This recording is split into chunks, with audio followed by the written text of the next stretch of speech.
না সবাইকে জানাতে কোন কোন প্ল্যানেটের কথা। হ্যাঁ, বলো।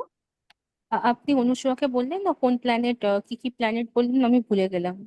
আচ্ছা, আগে আগে আমি তোমার মুখ দেখবো, তারপর বলবো। অন্ধকারে আমি কথা বলবো না।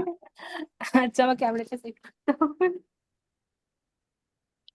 আমাদের অনেকের কাছেই তো করেছি, এটা কিন্তু সত্যি কথা। স্যার মানে বলতেন, এত সুন্দর দেখতে তোমায়, তুমি কেন এরকম লুকিয়ে রাখো বলো তো? না হ্যাঁ, না, আমি ফোনটা যেখানে ইচ্ছা রেখে দিই তাই জন্য। না, ওরকম করার কিছু নেই। তুমি পেছনটা তো ব্লার করেই দিয়েছো, আমি এগুলো কিন্তু পারি না। হ্যাঁ, হ্যাঁ। ওটা সেটিং করা আছে। হ্যাঁ, ভালো করেছো। তো সেই জন্য স্যাটার্ন আর জুপিটার, হ্যাঁ, স্যাটার্ন আর জুপিটারের স্ট্রং কানেকশন বা শনি কেতু, এই বিষয়গুলো খুব জরুরি, খুব জরুরি।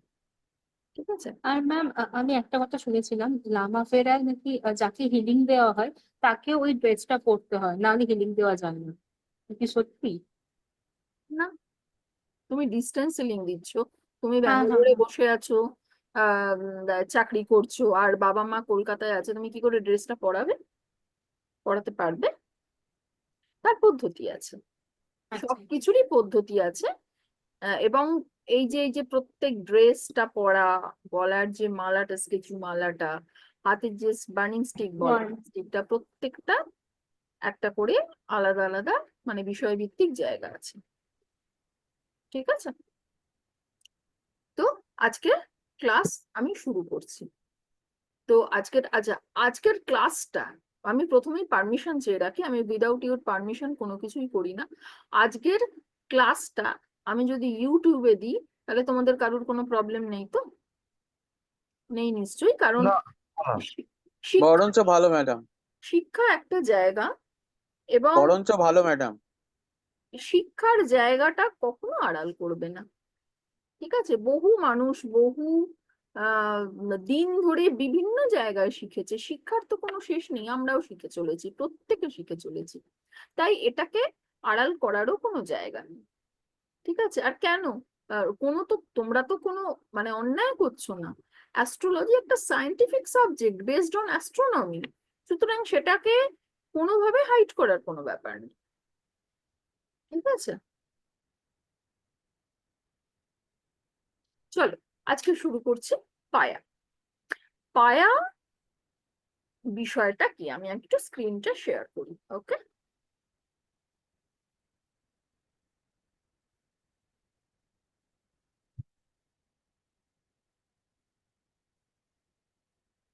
পায়া বিষয়টা কি, জন্ম সময়ের উপর এবং আহ উম, জন্ম নক্ষত্রের ওপর দুটো বিষয়ই কাজ করে।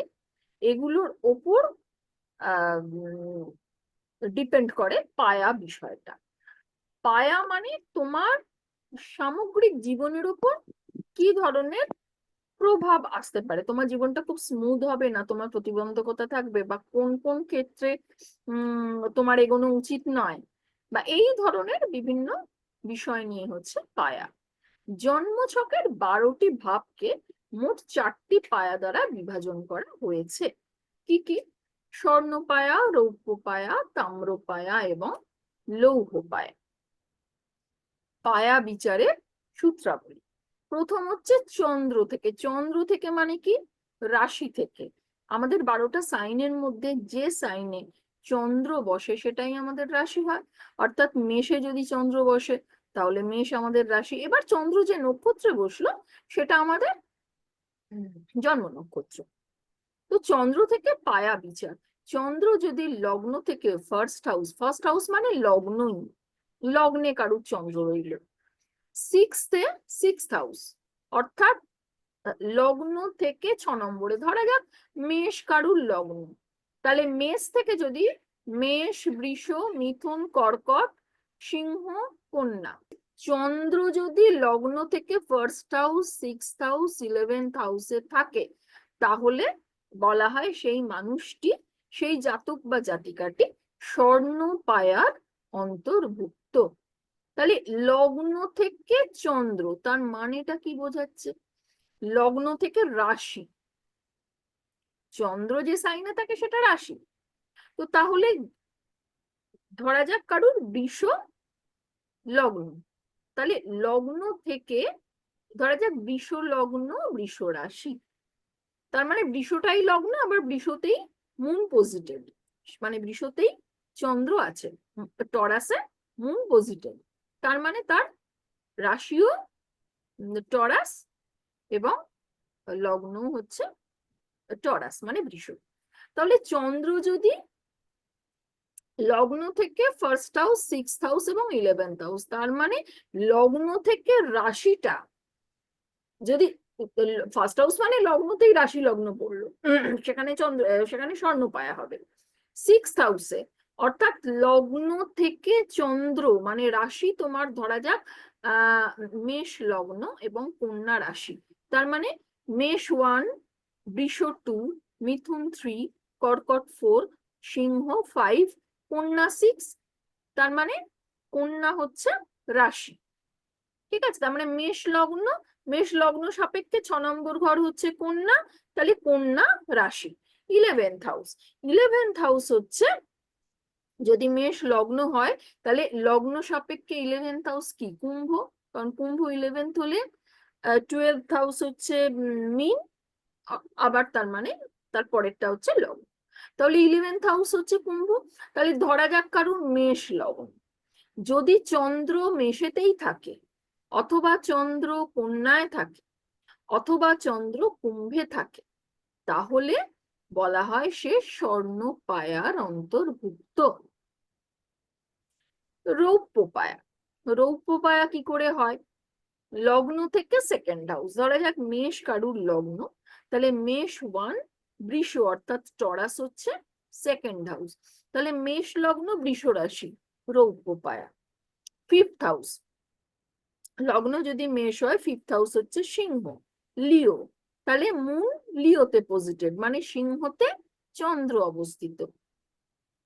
5th হাউস কারো যদি মেষ লগ্ন হয়, আমি এটা উদাহরণ দিয়ে বলছি, তাহলে সেখানে লগ্ন থেকে চন্দ্র আসছে 5th পজিশনে, আর আবার লগ্ন থেকে 9th হাউসে চন্দ্র। 9th হাউস হচ্ছে ধনু, আমি ন্যাচারাল জোডিয়াকের বলছি না, কিন্তু লগ্ন সাপেক্ষে মেষ লগ্ন যার তার সাপেক্ষে ধনু হচ্ছে 9th হাউস, বৃষ লগ্ন যার তার সাপেক্ষে 9th হাউস হচ্ছে মকর, মিথুন লগ্ন যার তার সাপেক্ষে 9th হাউস হচ্ছে কুম্ভ। ঠিক আছে, তাহলে এইভাবে লগ্ন থেকে চন্দ্র যদি এই হাউসে থাকে, first house, sixth house, 11th হাউসে যদি থাকে, মানে অথবা চন্দ্র তো একটাই হাউসে থাকতে পারে, যদি থাকে সেটা স্বর্ণপায়া। যদি লগ্ন থেকে চন্দ্র সেকেন্ড হাউস, 5th হাউস অথবা 9th হাউসে থাকে তাহলে তার রৌপ্য পায়ায় জন্ম। চন্দ্র যদি লগ্ন থেকে 3rd হাউস, 7th হাউস এবং 10th হাউসে থাকে তাহলে তার তাম্র পায়া হবে। আর লৌহ পায়াটা কখন? চন্দ্র থেকে লগ্ন যদি 4th হাউস, 8th হাউস এবং 12th হাউসে থাকে তাহলে সে লৌহ পায়ার অন্তর্ভুক্ত। তাহলে 4 রকম পায়াতে আমরা জন্মাই। 1 হচ্ছে স্বর্ণ পায়া, 2 হচ্ছে রৌপ্য পায়া, 3 হচ্ছে তাম্র পায়া, 4 হচ্ছে লৌহ পায়া। এবারে আমি যদি তোমাদের প্রশ্ন করি, ধরো কন্যা লগ্ন, মকর রাশি, ভালো করে বোঝো, কন্যা লগ্ন, তার চন্দ্র মকরে আছে, মকর রাশি, রৌপ্য পায়। তাহলে কোন পায়ার অন্তর্ভুক্ত হবে বলো? রৌপ্য পায়। 5 নম্বর ঘরে আছে। ভেরি গুড, তার মানে কন্যা লগ্ন মানে কন্যা 1, কন্যার পরের ঘর তুলা 2, তারপরের ঘর বৃশ্চিক 3, তারপরের ঘর ধনু 4, 5th হাউস হচ্ছে মকর। তাহলে মকরে যদি চন্দ্র থাকে, তার মানে মকর যদি রাশি হয়, তাহলে এই যে চন্দ্র লগ্ন থেকে 5th হাউসে, তার মানে তার রৌপ্য পায়া। এইবারে ধরা যাক মিথুন কারুর লগ্ন, ধনুতে চন্দ্র আছে মানে ধনু রাশি, মিথুন লগ্ন ধনু রাশি, বলো তো কোন পায়া হবে? ম্যাম তাম্র তাম্র পায়। পায়। তাম্র। কেন বলো? 10 লজিক নম্বর। কত লগ্ন নম্বর? থেকে সপ্তমে আছে। 7 একদম। নম্বর। 7th house. Very 7th good. house, sorry. 7th house. হ্যাঁ, Yes. 7th. 7th house. মিথুন 1, তারপরে কর্কট 2, তার সিংহ 3, কন্যা 4, তুলা 5, বৃশ্চিক 6, ধনু 7। তার মানে মিথুন লগ্ন হলে লগ্ন সাপেক্ষে 7 নম্বর ঘরে ধনুতে চন্দ্র। ধনুতে চন্দ্র মানে সিম্পল কথা, তার ধনু রাশি। তাহলে লগ্ন সাপেক্ষে 7 নম্বর ঘর হচ্ছে ধনু। তাহলে আমরা জানি যে চন্দ্র থেকে 7th house, 3rd house, 10th house এগুলো হলে এই এ থেকে লগ্ন থেকে চন্দ্র যদি তাই হয় তাহলে তাম্রপায়া। তাহলে মিথুন লগ্ন সাপেক্ষে 7th হাউসে চন্দ্র আছে ধনু রাশি হলে, তাহলে তার তাম্রপায়া। ঠিক আছে, এবারে ধরা যাক কন্যা লগ্ন সাপেক্ষে তার বৃষ রাশি, কি হবে? তাম্রপায়া। ম্যাম রৌপ্য পায়া। লৌহ বলো। পায়া। রৌপ, সরি, রৌপ পায়া, 9 নম্বর ঘর। লৌহ পায়া। বহু 8 নম্বর নাকি? দেখো, কন্যা লগ্ন 9 সাপেক্ষে নম্বর। বৃষ গণ, কন্যা, 9 নম্বর। তুলা, রূপ, রূপ। বৃশ্চিক, ধনু, ও পায়া। মকর, মকরের পর কুম্ভ, মীন, মেষ, বৃষ, 9 নম্বর। 9 নম্বর। তাহলে রৌপ্য লগ্ন পায়া। থেকে চন্দ্র 9 নম্বরে মানে রৌপ্য পায়া। রৌপ, রৌপ পায়া। সুতরাং খুব ক্লিয়ার কে কার কোনটা পায়া, শুধু রাশি আর লগ্ন দেখে তোমরা ধরে ফেলবে। ঠিক আছে, এইবারে নক্ষত্র থেকে পায়া বিচার। আমরা জানি 27টা নক্ষত্র আছে, 9টা করে ভাগ।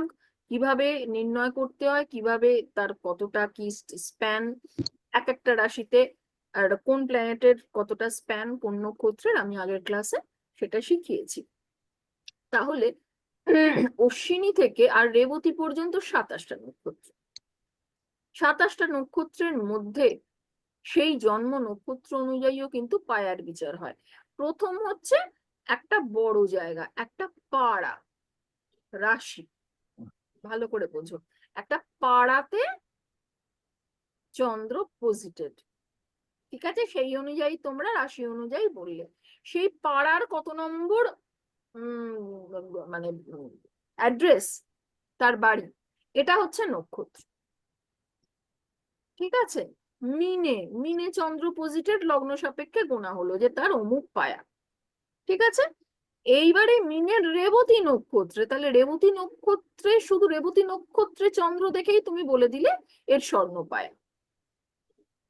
দেখো, জন্ম নক্ষত্র থেকে পায়া বিচার এখানে বলছে স্বর্ণ পায়া কখন হবে। একটা মানুষের জন্ম নক্ষত্র রেবতী হলে, রেবতী হচ্ছে মীন রাশিতে, মীন সাইনে অবস্থিত। অশ্বিনী, অশ্বিনী হচ্ছে মেষ সাইনের প্রথম নক্ষত্র। ভরণী, ভরণী মেষের অশ্বিনীর পরেই ভরণী। তাহলে রেবতী, অশ্বিনী, ভরণী এই 3টে নক্ষত্রে জন্ম হলে সেটা হচ্ছে স্বর্ণ পায়া। ক্লিয়ার?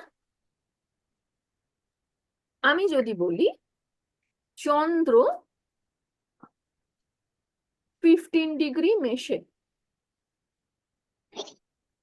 ভরণীতে। অরণিতে আছে। তাহলে স্বর্ণ পায়া। কেন 15 ডিগ্রি মেষে? মেষে 3টে নক্ষত্র আছে, আমি আগের ক্লাসগুলোতে সব আলোচনা করে দিয়েছি। অশ্বিনী 13 ডিগ্রি 20, 13 ডিগ্রি 20তে তো সেই চন্দ্র নেই, 13 ডিগ্রি 20 থেকে পেরিয়ে সে 15 ডিগ্রিতে ঢুকেছে। তাহলে অশ্বিনীর পরবর্তী নক্ষত্র ভরণী, সেও 13 ডিগ্রি 20 মিনিট। তাহলে ভরণীতে চন্দ্র আছে, কারণ 0 to 13 ডিগ্রি 20 অশ্বিনী নক্ষত্র, আবার 13 ডিগ্রি 20 থেকে 26 ডিগ্রি 40 পর্যন্ত ভরণী নক্ষত্র। তাহলে মেষের 13 ডিগ্রি 20 থেকে 26 ডিগ্রি 40-এর মধ্যেই তো 15 ডিগ্রিটা পড়ছে। সুতরাং চন্দ্র ভরণী নক্ষত্রে, এখানে কি লেখা আছে? চন্দ্র যদি রেবতী বা অশ্বিনী বা ভরণী নক্ষত্রে জন্ম হয় তার স্বর্ণ পায়া। সুতরাং সেই জাতক বা জাতিকার স্বর্ণ পায়া। নেক্সট, আর্দ্রা, পুনর্বসু, পুষ্যা, অশ্লেষা, মঘা, পূর্ব ফাল্গুনী, উত্তর ফাল্গুনী, হস্তা, চিত্রা, স্বাতী, বিশাখা, অনুরাধা এই নক্ষত্রগুলোর মধ্যে যে কোনো একটা নক্ষত্রে যদি জন্ম হয়, তার মানে চন্দ্র যদি এই নক্ষত্রগুলোর মধ্যে একটা নক্ষত্রে থাকে তাহলে হয় রৌপ্য পায়া। ঠিক আছে, তাহলে আদ্রা আদ্রা কোন সাইনে? মিথুনে। মিথুনে। অশ্বিনী ভরণী কৃত্তিকা মেষে, আবার মেষে। বৃষতে হচ্ছে কৃত্তিকা রোহিণী মৃগশিরা, মিথুনে হচ্ছে মৃগশিরা আদ্রা পুনর্বসু। তাহলে মিথুন রাশির মাঝের নক্ষত্রটা হচ্ছে পুরো বা ইয়ে তো ভগ্ন নক্ষত্র হয় না, রাহু নক্ষত্র আদ্রা। তাহলে আমি যদি বলি কারুর আদ্রা নক্ষত্রে মুন পজিটিভ, সঙ্গে সঙ্গে তোমরা বলবে তাহলে তার রৌপ্য পায়ায় জন্ম। এবারে ইয়ে হিসেবেও বলতে পারি, যেমন কমপ্লিট 30 ডিগ্রি মেষ, 30 থেকে 60 ডিগ্রি হচ্ছে বৃষ, তারপর 60 থেকে 90 ডিগ্রি হচ্ছে মিথুন। মিথুন। তাহলে মিথুনের ফার্স্ট মৃগশিরা 6 ডিগ্রি 40,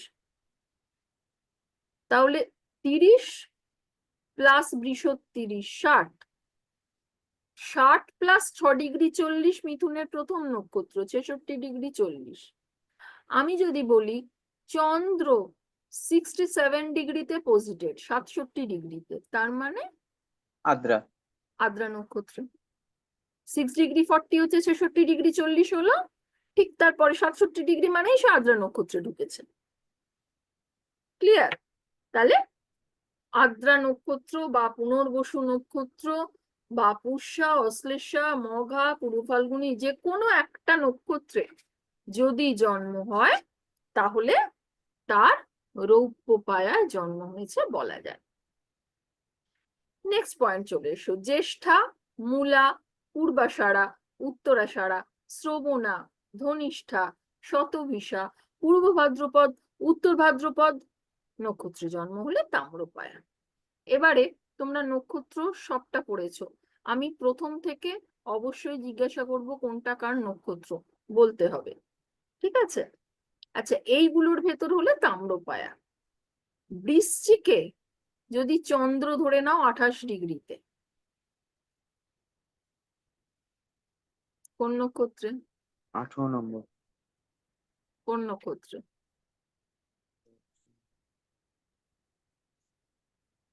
জ্যেষ্ঠা। জ্যেষ্ঠা। সবাই একমত? বৃশ্চিকে কোন হ্যাঁ। কোন নক্ষত্র থাকে বলো? কত নম্বর, কত ডিগ্রি বললেন ম্যাডাম? 28। একবার বলুন। ম্যাডাম বিশাখা। 28 জ্যেষ্ঠা। জ্যেষ্ঠা। ও না না, জ্যেষ্ঠা জ্যেষ্ঠা। জলরাশি হচ্ছে বৃশ্চিক। হুম। জলরাশিতে কি কি নক্ষত্র থাকে বলো? বিশাখা, অনুরাধা, জ্যেষ্ঠা।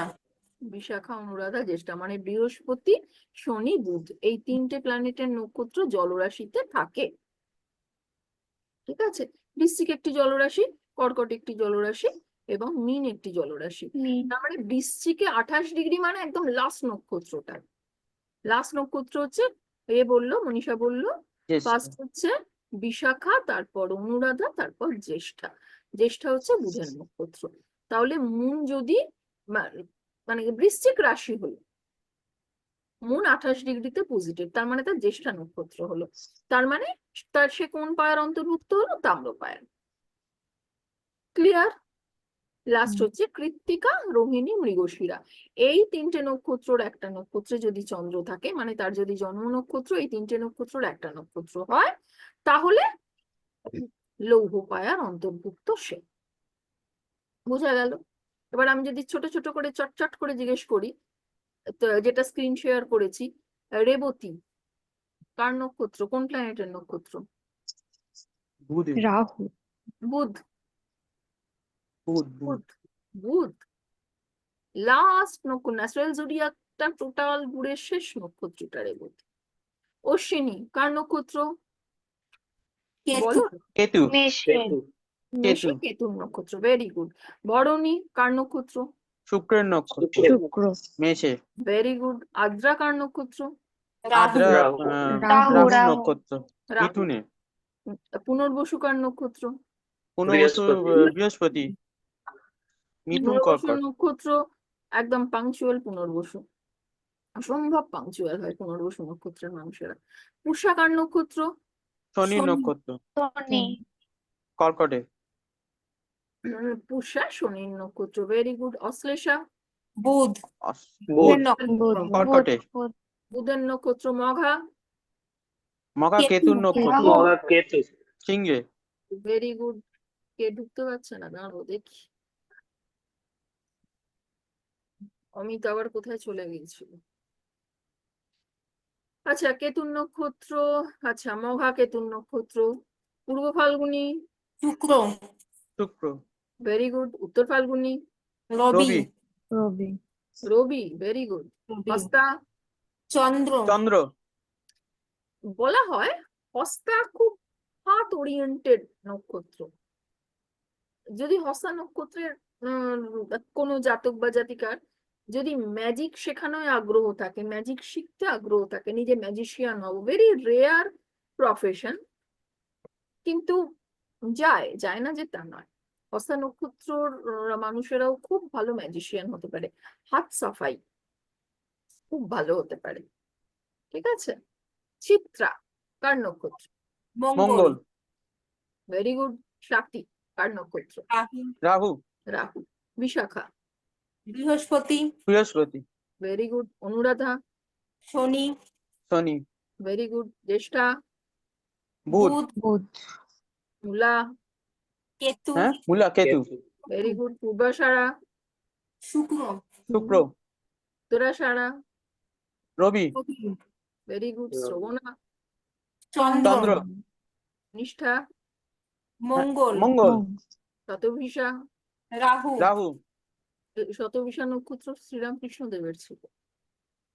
পূর্ব ভাদ্রপদ, পূর্ব বৃহস্পতি ভাদ্রপদ, না না না না, পূর্ব বৃহস্পতি, ভাদ্রপদ, বৃহস্পতি ভাদ্রপদ, হ্যাঁ বৃহস্পতি, সরি, হ্যাঁ বৃহস্পতি, হ্যাঁ পূর্ব বৃহস্পতি, ভাদ্রপদ বৃহস্পতি, উত্তর ভাদ্রপদ বৃহস্পতি, বৃহস্পতি, শনি, শনি, কৃত্তিকা, রবি রবি, ভেরি গুড। রবি, রোহিণী, চন্দ্র চন্দ্র, চন্দ্র, মৃগশিরা, মঙ্গল, মঙ্গল ভেরি গুড। নেক্সট চলে আসছি। এইবারে এই যে চারটে পায়া আমরা পড়লাম, এই ধরনের মানুষেরা কেমন হয়? স্বর্ণপায়া যুক্ত জাতক বা জাতিকা, এখানে জাতক লেখা আছে, মানে নেটিভ, সে পুরুষও হতে পারে আবার নারীও হতে পারে, মহিলাও হতে পারে। স্বর্ণপায়া যুক্ত জাতক নিজেকে সর্বদা গুরুত্ব বেশি মাত্রায় দেবে, নিজের ব্যাপারটা একটু ভালো বুঝবে, হ্যাঁ, এবং নিজেকে বুদ্ধিমান মনে করবে। হতেই পারে সে সত্যি অরিজিনাল বুদ্ধিমান, যে মনে করার কিছু নেই, হয়তো সে নিজেই বুদ্ধিমান। তাই নিজেকে সর্বত্র নিয়ে চলার পক্ষে অসুবিধার সম্মুখীন হবে। পরিষ্কার ভাষায় খুব একটা অ্যাডজাস্ট করতে পারে না। ঠিক আছে, খুব একটা অ্যাডজাস্ট করতে পারে না। এবারে আমরা সামাজিক জীব, সমাজের সঙ্গে অ্যাডজাস্ট করে চলতে না পারলে, সমাজ কেন, পরিবারের সাথেও আমাদের একটা ট্যাগলাইন আছে, মেনে নেওয়া এবং মানিয়ে নেওয়াকে বলা হয় জীবন। হ্যাঁ, কিছু ক্ষেত্রে অবশ্যই আপোষের প্রয়োজন আছে, কারণ আমরা প্রত্যেকে লাইফে আলাদা আলাদা এন্টিটি, কারুর মতের সঙ্গে কারুর মতটা নাই ম্যাচ করতে পারে, তার মানে একেবারে সেপারেট, মুখ দেখা দেখি বন্ধু, আলাদা হয়ে যাব, নট দ্যাট। এটাকেই মেনে নিতে হবে, আমার মত একটা, আবার অন্যের মতো একটা, কিছুটা একসঙ্গে থাকার খাতিরে অ্যাডজাস্ট করতে হয়। হতে পারে নিজের মতটাকে সেই মুহূর্তে প্রাধান্য না দিয়ে অপর মানুষটার মতটাকে প্রাধান্য দিলাম, কিন্তু এই পাওয়ারটা, এই অ্যাডজাস্টেবল পাওয়ারটা স্বর্ণপায়াযুক্ত মানুষদের কম থাকে। এবারে অ্যাডজাস্ট করতে পারছো না মানেই কিন্তু আত্মীয় স্বজনের সঙ্গে বলো, ফ্যামিলির সঙ্গে বলো, সম্পর্কটা যে খুব ভালো হয় তা হয় না। তাই দেখো সেকেন্ড পয়েন্ট কি বলছে, আত্মীয় স্বজনের সাথে খুব একটা সুসম্পর্ক হয় না। জাতকের কর্মের জন্য দূরে কোনো স্থানে যাওয়ার হলে জাতকের পিতামাতা সেক্ষেত্রে বাধা প্রদান করতে পারে, কর্মে অসফলতা আসতে পারে, সাধারণত পিতার সাথে মতভেদ হয় বা পিতৃসুখ থেকে বঞ্চিত হয়। ঠিক আছে।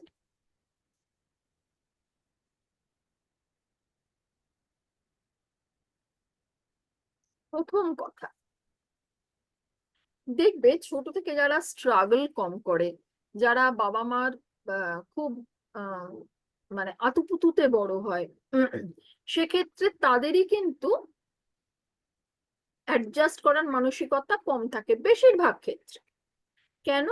কারণ সে যখন যা চেয়েছে তাই পেয়েছে, সুতরাং তার কখনোই অ্যাডজাস্ট করতে হয়নি। বিশেষ করে একমাত্র সন্তানদের মধ্যে এটা থাকে, কিন্তু তাও সব একমাত্র সন্তানের তো বার্থ চার্ট এক হয় না, সো সেটাও ম্যান টু ম্যান ভ্যারি করে।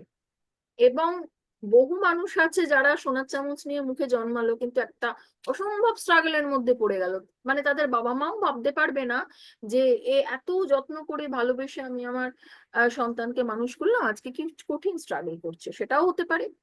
আবার সে স্ট্রাগলের সম্মুখীনই হলো না, সেটাও হতে পারে। তাহলে যে বেশি স্ট্রাগল করে, যার বেশি জীবনের পথটা কঠিন, সে অ্যাডজাস্ট করবে বেশি, ঠিক কিনা? এবং সে একটু বুদ্ধি করে, কারণ সে জানে সে তার সব দিকটাই প্রতিকূল এখন, তাই সে কিন্তু খুব একটা মানুষকে ঘাঁটাতে চাইবে না, অ্যাডজাস্ট করে আত্মীয় স্বজনের সঙ্গে মোটামুটি একটা সম্পর্ক রেখে এইভাবে চলবে। জাতকের কর্মের জন্য দূরে কোথাও যাওয়ার হলে, এবার সে যদি খুব বাবা মার আদরে মানুষ হয় বা কিছুতে, তখন বাবা মা সেক্ষেত্রে সে হয়তো একটা বেটার অপরচুনিটি পেল, কিন্তু সে তার কমফর্ট জোনেই থাকতে চায়, এটাও হতে পারে। অর্থাৎ সে তার কমফর্ট জোনের বাইরে বেরোতে চায় না, বাবা মাও চায় না যে সে সেই জায়গা থেকে বেরোয়, তো বাবা মা সেখানে বাধা প্রদান করতেই পারে যে বেশি দূরে তোকে যেতে হবে না, অত মানে কোনো কিছুর দরকার নেই, তুই আমাদের কাছে থেকে কলকাতায় চাকরি কর, যা পারিস কর। ক্লিয়ার? কর্মে অসফলতা আসতে পারে। কেন কর্মে অসফলতা আসতে পারে? তার কারণটা হচ্ছে সে যদি ট্রাই না করে, খুব প্র্যাকটিক্যাল নলেজ দিয়ে প্রত্যেকে ভেবে দেখো, একটা মানুষ এক্সপিরিয়েন্স করবে তবে তার সফলতা আস্তে আস্তে কর্মে আসবে। সে যদি একই জায়গায় পড়ে থাকে, সে যদি বেটারমেন্টের অপরচুনিটি না নেয়, সে যদি একটু রিস্ক না নিয়ে এদিক ওদিক করে, তাহলে তার কি করে সে এগোবে? সম্ভব নয়। জাতকের পিতার সাথে মতভেদ হয় বা পিতৃসুখ থেকে বঞ্চিত হয়, এক্ষেত্রে খুব ফিক্সড কিছু না হলেও খুব ভালো করে দেখো, স্বর্ণপায়া 3টে নক্ষত্র, রেবতী, অশ্বিনী, ভরণী, এর ভেতর একটাও কিন্তু সানের নক্ষত্র নয়। আর পিতৃকারক গ্রহ হচ্ছে রবি, সান। সাধারণত পিতার সাথে মতভেদ হয়, অর্থাৎ বাবার থেকে, মানে বাবার সঙ্গে একটা কোথাও দূরত্ব, সেটা হতে পারে সে ছোট অবস্থায় তার বাবা মারা গেছে, অথবা তার বাবা মার ডিভোর্স হয়েছে, সে মায়ের কাস্টাডিতে আছে, বাবার থেকে বঞ্চিত, অথবা কোনো না কোনো ভাবে সে হয়তো হস্টেলে, সে ছোট থেকে বোর্ডিং স্কুল বা হস্টেলে কাটাচ্ছে, বাবা মা দুজনের কাছ থেকেই বঞ্চিত, স্পেশালি এখানে যেটা বলছে পিতার থেকে বঞ্চিত। কাছে যদি থাকে তাহলে এই ম্যালিফিকনেসটা কি হয়? বাবার সঙ্গে মতানৈক্য, বাবার সঙ্গে মতের মিলই হয়। ঠিক আছে? খুব প্র্যাকটিক্যালিটি, আমাদের জীবনের সঙ্গে অ্যাস্ট্রোলজিটা খুব জড়িত, তো তাই এটাকে ওই নোটের মতো করে পিডিএফ কে পড়লে হবে না, তার পেছনে লজিক চাই। ঠিক আছে? নেক্সট হচ্ছে, একজন ব্যক্তির ক্ষেত্রে নক্ষত্রের স্বর্ণপায়া শুভ হলেও চন্দ্রের বিচারে স্বর্ণপায়া শুভ মনে করা হয় না। আবার এই চন্দ্র দিয়ে স্বর্ণপায়া জাতিকাদের ক্ষেত্রে কিছুটা শুভ মানলেও জাতকদের ক্ষেত্রে শুভ নয়। তার মানে নক্ষত্রের ক্ষেত্রে স্বর্ণপায়া যদি হয় এবং চন্দ্রের ক্ষেত্রে যদি স্বর্ণপায়া হয়, তাহলে যারা মেল পার্সন, পুরুষ, সেক্ষেত্রে নক্ষত্রের দিক থেকে যে স্বর্ণপায়া, সে যদি নক্ষত্রের দিক থেকে স্বর্ণপায়া হয়, তাহলে সেটা অনেকটা শুভ কম্পেয়ার টু চন্দ্র রেসপেক্টে স্বর্ণপায়া, মানে রাশিগত স্বর্ণপায়ার থেকে নক্ষত্রগত যে স্বর্ণপায়াটা, সেটা কোনো পুরুষ পেলে তার ক্ষেত্রে শুভ মনে করা হয়। মানে একজন ব্যক্তি নক্ষত্রের দিক থেকে স্বর্ণপায়া পেয়েছে, অপরজন ব্যক্তি রাশিগতভাবে মানে চন্দ্র যে সাইনে পজিটেড সেই লগ্ন থেকে এত নম্বর তত নম্বর তত নম্বর হাউসে এইভাবে যে স্বর্ণপায়া পেয়েছে, এই দুটো মানুষকে যদি বিচার করা হয় তাহলে বলা হয় যে নক্ষত্রের দিক থেকে স্বর্ণপায়া পেয়েছে সেই ব্যক্তির ক্ষেত্রে সেই স্বর্ণপায়াটা অধিকতর শুভ রাদার দ্যান চন্দ্রর দিক থেকে। আর জাতিকার ক্ষেত্রে বিষয়টা উল্টো, অর্থাৎ চন্দ্রর দিক থেকে যে স্বর্ণপায়াটা জাতিকা পেয়েছে মানে মুন সাইন যেটা, অর্থাৎ তার রাশিগত দিক থেকে যদি স্বর্ণপায়া কোনো মহিলা পায় সেটা তার ক্ষেত্রে বেশিরভাগ শুভ আদার দ্যান কোনো পুরুষ। ঠিক আছে, নেক্সট হচ্ছে রৌপ্য পায়া। রৌপ্য পায়া যুক্ত ব্যক্তিরা মনের দিক থেকে উৎফুল্ল হয়, মানে তারা স্বর্ণপায়ার থেকে একটু বেশি স্ট্রাগলিং লাইফ তাদের, এবং তারা কিন্তু খুব একটা দুমড়ে মুচড়ে পড়ে না, তারা একটা মনের দিক থেকে একটা প্রাণবন্ততা তাদের ভেতর থাকে। ঠিক আছে, দেখো রৌপ্য পায়া কাদের থাকে, রৌপ্য পায়া second house, fifth house, ninth house, লগ্ন থেকে চন্দ্র। আর রৌপ্য পায়া কাদের থাকে, আদ্রা, পুনর্বসু, পুষ্যা, অশ্লেষা, মগা, পূর্ব ফাল্গুনী, উত্তর ফাল্গুনী, হস্তা, চিত্রা, স্বাতী, বিশাখা, অনুরাধা। ঠিক আছে, তো এই জায়গা থেকে আমরা বলবো যে রৌপ্য পায়া যুক্ত ব্যক্তিরা মনের দিক থেকে উৎফুল্ল হয়, এদের জীবনে উন্নতি এরা এদের কর্মফলের মাধ্যমে করে থাকে।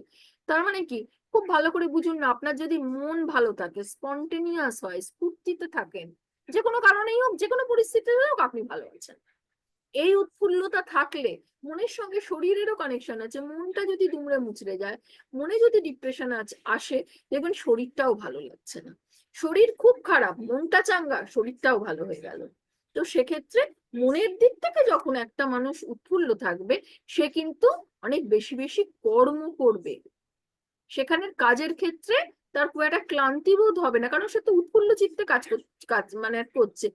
কেউ গান শুনতে শুনতে কাজ করছে, দেখবেন অনেক টোটোওয়ালারা আমি দেখেছি সাউন্ড সিস্টেম ফিট করা থাকে তাদের টোটোতে, সে তারা নিজের মনে টোটো চালাচ্ছে, গান বেরিয়ে যাচ্ছে, কি এফএম রেডিও ফিট করা থাকে, এরকম আমি দেখেছি।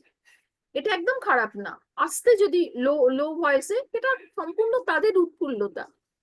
ড্রাইভাররা লং ড্রাইভ অনেক দূর দূর যায়, তারা গান শুনতে শুনতে যায়, কেন? তাদের কাজটা অনেক বেশি ভালো হয়।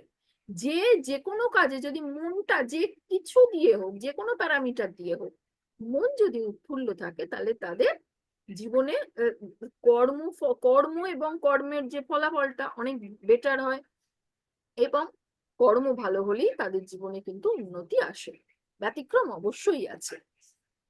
ঠিক আছে, নেক্সট হচ্ছে এরা যে কোনো পরিবেশের সাথে নিজেকে মানিয়ে নিয়ে চলতে পারে, অ্যাডজাস্টেবল ক্ষমতা আছে।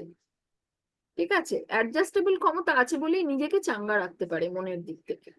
জীবনে যত কঠিন সময় আসুক না কেন এরা হার মানে না, অর্থাৎ মানসিক একটা প্রচন্ড স্ট্রেংথ থাকে, মেন্টাল স্ট্রেংথ একটা প্রচন্ড থাকে, ভেঙে পড়ার মানুষেরা নয়, এবং সেখান থেকে নিজেকে প্রতিষ্ঠিত করার লক্ষ্যে তারা নিজেকে এগিয়ে নিয়ে যায়। তাহলে এরা রৌপ্য পায়ার মানুষরা কি বাধা বিপত্তি পেরিয়ে কিন্তু নিজেকে একটা জায়গায় ঠিক নিয়ে যায়, খুব স্মুথ নয় জীবনটা, কিন্তু সে প্রতিষ্ঠার দিকে এগোয়। ঠিক আছে, পিতা মাতার সঙ্গে সুসম্পর্ক বজায় থাকে। ঠিক আছে, তাম্রপায়া। তাম্রপায়া হচ্ছে এরা বেশ খাদ্যপ্রিয় এবং ভোজন রসিক হয়। তাম্রপায়া কি কি বলেছি, তাম্রপায়া হচ্ছে যদি লগ্ন থেকে রাশিটা অর্থাৎ চন্দ্র যদি পজিটিভ থাকে থার্ড হাউস, সেভেন্থ হাউস এবং 10th হাউসে, তাহলে তাম্রপায়া হয়। আর নক্ষত্রের ভিত্তিতে তাম্রপায়া হয় জ্যেষ্ঠা, মূলা, পূর্বাষাঢ়া, উত্তরাষাঢ়া, শ্রবণা, ধনিষ্ঠা, শতভিষা, পূর্ব ভাদ্রপদ, উত্তর ভাদ্রপদ নক্ষত্রে জন্ম হলে, তাহলে এরা হচ্ছে তাম্রপায়ার অন্তর্ভুক্ত। এরা বেশ খাদ্যপ্রিয় এবং ভোজন রসিক হয়, এরা বুদ্ধিমান হয়, এদের বাকশক্তি বেশ চমকপ্রদ হয়, খুব সুন্দর কথা বলতে পারে, গুছিয়ে টুছিয়ে। এবার দেখো খাদ্যপ্রিয়, ভোজন রসিক, মানে কোথাও একটা সে এনজয় করছে। ভোজন রসিক, খাদ্যপ্রিয় কি এনজয় করা। এবং যাদের ভেনাস খুব ভালো থাকে তারা খুব ভালোভাবে এনজয় করতে পারে। ভেনাসের ক্ষেত্রটাই হলো তুমি ভোগ করো। ভোজন রসিক মানে কি, ভালো ভালো খাওয়া ভোগ করছো তো, তাই তো, মুখে দিচ্ছ, ভালো লাগছে, আহ বলছো, খাচ্ছ। তাহলে এই যে জায়গাটা, আরো বহু জায়গা আছে, আমি ছোট্ট একটা জাস্ট সহজ করে বোঝাবার জন্য আমি এই উদাহরণগুলো দিচ্ছি। তো এরা বেশ খাদ্যপ্রিয় এবং ভোজন রসিক হয়, এরা বুদ্ধিমান হয়, এদের বাকশক্তি খুব চমকপ্রদ হয়। ভেনাস যাদের ভালো থাকে তারা কিন্তু খুব সুন্দর কথা বলে, কারণ ভেনাস হচ্ছে রোমান্টিক, ভেনাস হচ্ছে শিল্প। হ্যাঁ, তার মানে আমি বলছি না যে তাম্রপায়া মানেই ভেনাস খুব ভালো। আমি বলছি ধরা যাক যে সমস্ত তাম্রপায়ার, নর্মালি তাম্রপায়ার এই ক্যারেক্টারিস্টিক্স থাকে, কিন্তু এদের মধ্যে ভেনাসটা ভালো হলে এগুলো আরো বেশি করে ভালো হয়। ঠিক আছে, এরা বুদ্ধিমান হয়, এদের বাকশক্তি বেশ চমকপ্রদ হয়, হতে পারে খুব ধারালো কথাবার্তা, সেটা কিন্তু বুধের জন্য, মার্কারি। বুদ্ধিমান হয় মার্কারির জন্য, বুধের জন্য। তাম্রপায়া যুক্ত মানুষ দয়ালু হয়, এরা অন্যের দুঃখে নিজেকে উজাড় করে দেয়, খুব দয়ালু হয়, খুব কাইন্ড হার্টেড পার্সন হয় এরা। যে কোনো মানুষের দুঃখ এদের টাচ করে। ঠিক আছে, যারাই এনজয় করে তাদের ভেতর একটা টাচি ব্যাপার থাকবেই। তাহলে অন্যের দুঃখে নিজেকে, মানে কিছু করার, তার দিকে সাহায্যের হাত বাড়িয়ে দেবার প্রবণতা এই সমস্ত মানুষদের থাকে। এরা বিশ্বাসযোগ্য এবং ভরসার যোগ্য হয়, এদের বিশ্বাস ভরসা করা যায়, এবং ভীষণ কথার পাক্কা মানুষ হয়, যাকে যা কথা দেয় যে কোনো মূল্যে পালন করার চেষ্টা এরা করে। এরা ধনবান হয়। বিবাহিত জীবন সুখের হলেও সন্তান থেকে খুব একটা মানসিক সুখ এরা পায় না। এটা সামগ্রিক ফলাফল, অবশ্যই তার ব্যক্তিগত চার্টটার উপর ডিপেন্ড। সব তাম্রপায়া কি এই এক? না, তাদের ব্যক্তিগত চার্ট ডিফারেন্ট ডিফারেন্ট, প্রত্যেকটা পায়ারই তাই। এটা অ্যাজ এ হোল, এটা একটা সামগ্রিক ফল বলছি। বিবাহিত জীবন সুখের হলেও সন্তান থেকে সাধারণত খুব একটা মানসিক সুখ এরা পায় না।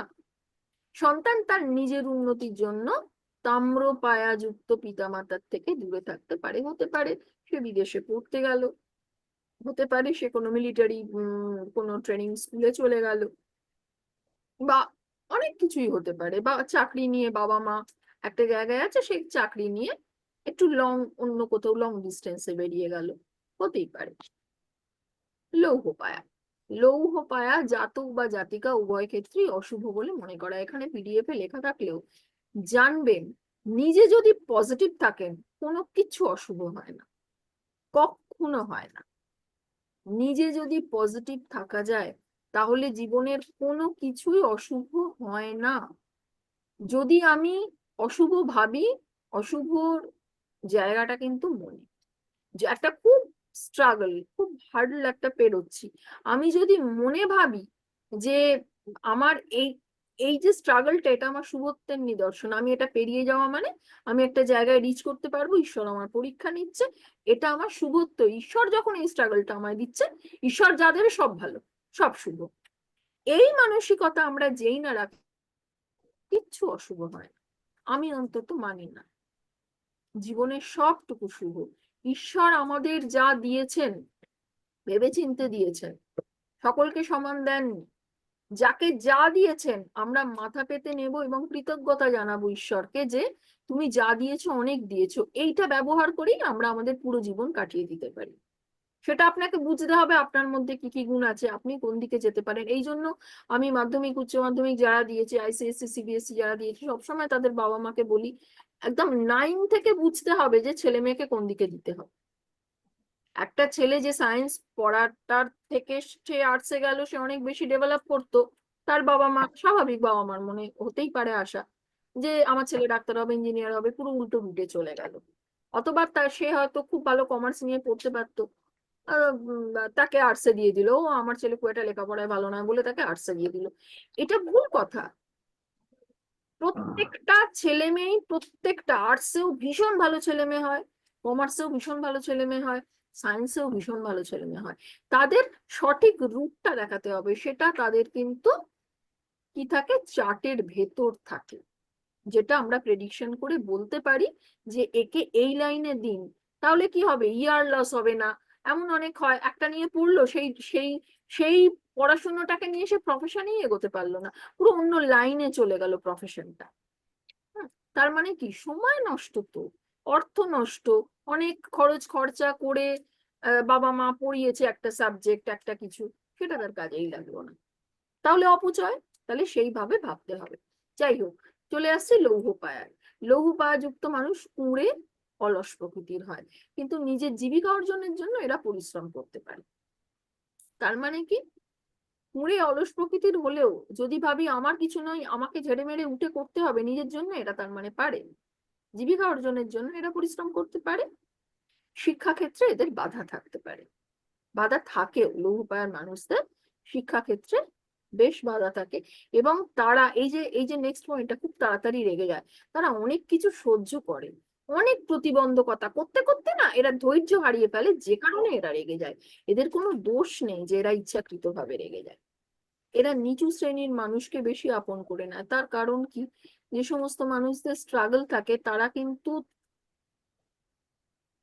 মানে বলা হয় যারা একটা লেভেলে পৌঁছে গেছে তারাও স্ট্রাগল করে পৌঁছেছে, কিন্তু তারা সেই সময় স্ট্রাগলের ভেতর নেই। কিন্তু যারা স্ট্রাগলের ভেতর আছে সেখানে তারা তার বা তার থেকে লো জায়গার কিন্তু স্ট্রাগলটা ফিল করে, অনুভব করে, এবং সেই জায়গায় কোথাও একটা আমি তুমি এক, বা তোর স্ট্রাগলটা আমি বুঝতে পারছি, বা তোর প্রতিকূলতাটা আমি বুঝতে পারছি, এই ভেবে একটু কাছাকাছি চলে আসে। একটা সহজাত ব্যাপার আছে আপন করে নেওয়া। এদের কোনো প্রকার নেশা দ্রব্য সেবনের স্বভাব হতে পারে, অর্থাৎ যে কোনো নেশার বশবর্তী হতে পারে। সে তো নেশার কথা অনেকই বলা যায়, স্মোক, এখন তো স্মোকটা ওরকম ভাবে বলা হয় না, তবু বায়ু রাশি, রাহুর জায়গা, রাহু অবশ্যই নেশার জায়গা দেয়। বায়ু মানে বাতাসের মানে কি জায়গা, সেখানে হুক্কা ওইসব কি সব হয়, ওগুলো হতে পারে। তারপরে স্মোকিং হতে পারে, এই ধরনের ওই সব কিসব পুড়িয়ে টুড়িয়ে কিসব নেশা করে, ওই সবগুলো হতে পারে। হ্যাঁ, নেশা অনেক কিছু হয়। মুন রাহুর যদি কম্বিনেশন হয় জলরাশিতে, খুব খারাপ অবস্থায় যদি থাকে, তাহলে অবভিয়াসলি অ্যালকোহলিক ড্রিঙ্কস তারা নিতে পারে। এরকম নেশা বিভিন্ন, তাহলে তার চার্ট দেখে বুঝতে হবে তার কোন নেশাটা হবে। ঠিক আছে, নেশা দ্রব্য সেবনের স্বভাব হতে পারে, ফাটকা ইনকামে আগ্রহী হতে পারে। ওই যে রাহু বললাম, রাহু কি, রাহু কম পরিশ্রম করব, বেশি টাকা রোজগার করব, ফাটকা ইনকাম। রাহুর প্রভাব বেশি মানেই নেশা করবে। ঠিক আছে, আবার রাহু, খুব ভালো রাহুর অবস্থান থাকলে কিন্তু সে চরম লেভেলে স্পিরিচুয়ালিটির জায়গায় চলে যায়, চরম লেভেলে। এই তো রাহুর বাল্মীকি কোথা থেকে হয়েছিল, দস্যু রত্নাকর, মার কাট ডাকাতি হ্যানা ত্যানা, রাহু। অথচ একটা সময় সব ছেড়ে দিয়ে সে তপস্যা করতে বসে গেল, হয়ে গেল ঋষি বাল্মীকি। সে কিন্তু রাহুরই লোক ছিল। রাহু একটা স্পিরিচুয়ালিটির জায়গায় পৌঁছে দিল। প্রচন্ড ভোগের পর ত্যাগ, ঠান্ডা শোক, কি হয়ে গেল শেষে, ধর্মাশোক, রাহুর জায়গায়। এই বিষয়গুলোকে খুব ভালোভাবে ভাবতে হবে। অ্যাস্ট্রোলজি অ্যাকচুয়ালি আত্মীকরণের বিষয়, এটা 2+2=4 কখনোই নয়। এটার ফিক্সড রুলস, আমরা কিছু রুলস নিশ্চয়ই পড়াই, কিন্তু তারপর পুরোটাই ফিলোসফি। অ্যাস্ট্রোলজির একটা সিংহভাগ হচ্ছে দর্শন, সেটা বুঝতে হবে, সেটা ভেতরে নিতে হবে। ওই কোনটা কোন জায়গায় আছে ওগুলো তো বুঝে গেলাম, সবই হয়ে গেল, তারপরেও একটা ইনসাইট থাকতে হয় ভেতরে। অকাল্ট সায়েন্সটাই, বিষয়টাই তাই, ইনসাইট একটা থাকতে হয়। সেই জন্য আমি সবসময় বলি প্রতিদিন মেডিটেশন করবেন, আজ্ঞা চক্রে একটু বেশিক্ষণ মনটা রাখবেন। আজ্ঞা চক্র, দুই ভ্রুর মাঝখানে যে আজ্ঞা চক্র, ওই আজ্ঞা চক্র ইনসাইট দেয়, ইনসাইট দেয় মানে অন্তর্দৃষ্টি দেয়, ফিল করার ক্ষমতা দেয়, সামনে কি ঘটতে চলেছে। খুব যারা স্পিরিচুয়ালিটির মধ্যে থাকে তারা কিন্তু বুঝতে পারে। এদের সন্তান অবাধ্য হতে পারে, সন্তান ভাগ্য খুব একটা ভালো হয় না। কার কার বললাম এটা? এটা লৌহপায়া বললাম। আর লৌহপায়া। চলে আসছি রেমেডি। অনেক কিছুই রেমেডি হয়। আমি নেক্সট ক্লাস তোমাদের দান পড়াবো। দান, ইংলিশে ডোনেশন, ডোনেশন কথাটার একটা ভাবে আমরা উচ্চারণ করি, দান আরেকটা ভাবে উচ্চারণ করি, দুটোরই বিষয়টা একই। কোন গ্রহ পীড়িত থাকলে বা বর্তমানে তোমার কোন হাউসের ওপর দিয়ে কি গ্রহ থাকলে, কি গ্রহ পাস করলে তুমি খুব অর্থ কষ্ট পাচ্ছ বা তুমি খুব প্রবলেমে আছো, তুমি কি দান করবে, তুমি কি করবে, কোন সময় দান করবে, কোন দিনে দান করবে, কোথায় দান করবে, এই বিষয়গুলো অবশ্যই নেক্সট ক্লাসে আমরা আলোচনা করব। কারণ শাস্ত্রে কিন্তু আছে যে তোমার ইনকাম যেটা, তুমি যদি 100 টাকা রোজগার করো, 6 টাকা তুমি দান করো, তাতে তোমার লাইফটা ঠিক থাকবে। আমি ওই জন্যই ট্রাস্ট তৈরি করেছি যে যার যেটা খুশি সেটা আমরা দান করে যাতে আমরা একটা ভালো কাজে লাগাতে পারি। চলো, প্রতিকার। লাল কিতাব বা বৈদিক মতানুসারে কিছু প্রতিকার। তার প্রথমেই কি লেখা আছে? যদিও ঈশ্বর আমাদের ভাগ্যে যা কিছু দেন সেটাই হয়, কিন্তু কিছু নির্দিষ্ট সৎ কর্মের মাধ্যমে মানুষ তার কুভাগ্যকে সদয় করে তুলতে পারে। সেটাই হয়ে যায় ম্যাজিক জীবনে। জীবনে অনেক মানুষের তো ম্যাজিক ঘটে, সবটাই নিজের কর্মের জন্য ম্যাজিক ঘটে। স্বর্ণপায়াযুক্ত মানুষের যা যা করণীয়। অবৈধ সম্পর্কে কোনোভাবে লিপ্ত হওয়া চলবে না, স্বর্ণপায়া পুরো ডুবে যাবে। লিপ্ত যাতে না হয় সেদিকটা সজাগ খেয়াল রাখতে হবে। নাম্বার 2, প্রতিদিন সূর্য প্রণাম করুন।